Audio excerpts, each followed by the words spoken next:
హల్లెలూయా. ఈరోజు దేవుని వాగ్దానం పరిశుద్ధ గ్రంథంలో నుండి మత్తయి సువార్త 5వ అధ్యాయం 3వ వచనం నుండి. ఆత్మ విషయమై దీనత్వము కలిగి దీన మనస్సును ధరించుకొనుము. ప్రభు ఎదుట తగ్గించుకొని ఆత్మ దీనత్వములో క్రీస్తు యేసు మాటలను ఆలకించవలెను. అప్పుడు పరలోక రాజ్యం అనుగ్రహింపబడును. దుఃఖపడువారు ధన్యులు, వారు ఓదార్చబడుదురు. నిజమైన పశ్చాత్తాపము, కన్నీటి ఒప్పుకోలు, యథార్థమైన దుఃఖము, లోతైన ఆత్మానుభవము లోనికి నడిపించును. అప్పుడు ఓదార్చబడుదుము. సాత్వికులు ధన్యులు, వారు భూలోకమును స్వతంత్రించుకొందురు. మోషే మనుషులందరిలో మిక్కిలి సాత్వికుడుగా ఉండెను. సమస్త హక్కులను దేవునికి అప్పగించి ఊరక ఉండుట సాత్వికమును పుట్టించును. స్వతంత్రులుగా ప్రభుని వెంబడించేవారు ఉందురు. నీతి కొరకు ఆకలి దప్పులు గలవారు ధన్యులు, వారు తృప్తిపరచబడుదురు. మన ప్రభువు మన వాంఛలను నెరవేర్చి మనలను తృప్తిపరుస్తాడు.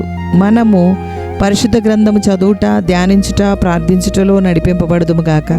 కనికరం గలవారు ధన్యులు, వారు కనికరం పొందుదురు. మనస్సుకు కలిగిన గాయములను స్వస్థపరిచేది కనికరం. కనికరం కలిగిన వారు తప్పు చేసినప్పుడు చూచి క్షమించి విడుదల చేయుదురు. కనికరము ఇతరులకు మేలులను పంచి ఇచ్చును. ప్రభు మనపై కనికరము చూపిస్తున్నాడు, అప్పుడు కృప విస్తరించును. హృదయ శుద్ధి గలవారు ధన్యులు, వారు దేవుని చూచెదరు.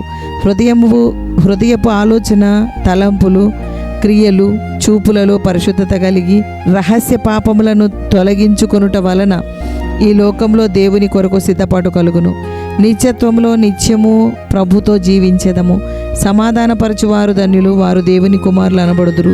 తమ తమ తప్పులు సరిచేసుకుని అందరితో సమాధానముగా ఉందుము. అప్పుడు దేవుని సమాధానము హృదయమును నింపును. దేవుని కుమారుడుగా ఉందుము.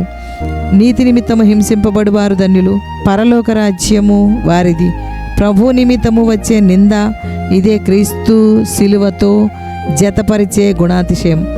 ఆయనతో శ్రమలు అనుభవించువారు ఆయనతో పరిపాలించుదురు. ప్రార్థన చేసుకుందాం. నా దేవా యేసయ్య, భయంకరమైన దినములలో ఉన్నాము దేవా. పై చెప్పబడిన విషయములన్నిటిలోనూ ధన్యత కలిగి జీవించుటకు కృపచూపుము దేవా. నీ యందు సంతోషించి ఆనందించి గొప్ప ప్రతిఫలం పొందుటకు కృపచూపుము. నీ రాజ్యం కొరకు మేము సిద్ధపడుటకు కావలసిన అభిషేకం, ఆత్మ నడిపింపు అనుగ్రహించుము. యేసు నామములో అడుగుచున్నాము తండ్రి, ఆమెన్.